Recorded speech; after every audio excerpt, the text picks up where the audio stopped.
At second base, so the Oakland A's take.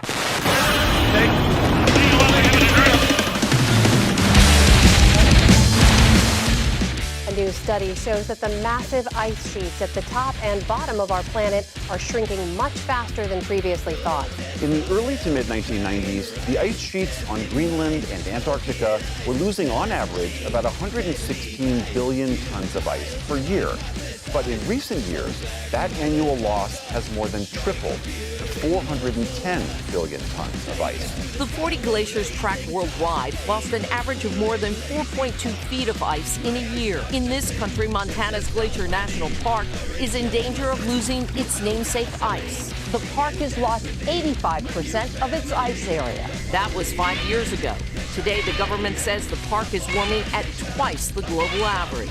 In case we have forgotten, because we keep hearing that 2014 has been the warmest year on record, I asked the chair, you know what this is? It's a snowball, and that's just from outside here. So it's very, very cold out, very unseasonal. So here, Mr. President, catch this.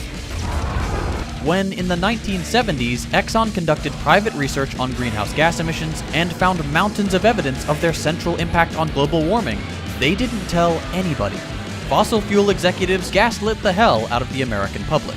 You could look around and see bold ad slogans promoted by the fossil fuel sector like, "How much are you willing to pay to solve a problem that may not exist? Who told you the Earth was warming? Chicken Little." There was no legitimate concern about the global environment. Not from one of the companies that stands to profit off of it the most. It was all about shifting the blame from them to you. In the developed world in particular, transport is a big part of your carbon footprint. Cutting down on the use of petrol or diesel cars and taking fewer flights is one of the most effective ways of reducing it.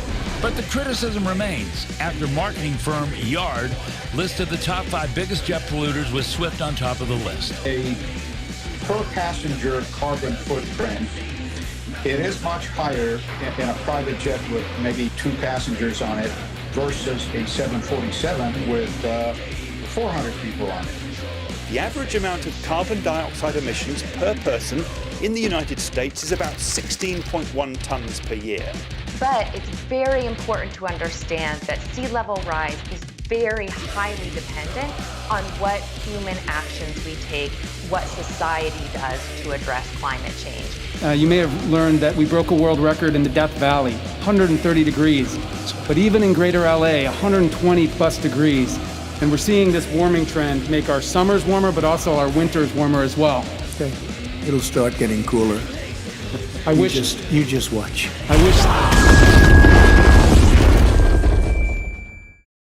It's been a hot July. Some call it global warming, some call it summer. This is when the media, as it does every year, claims that the hot weather is a sign of our impending planetary doom.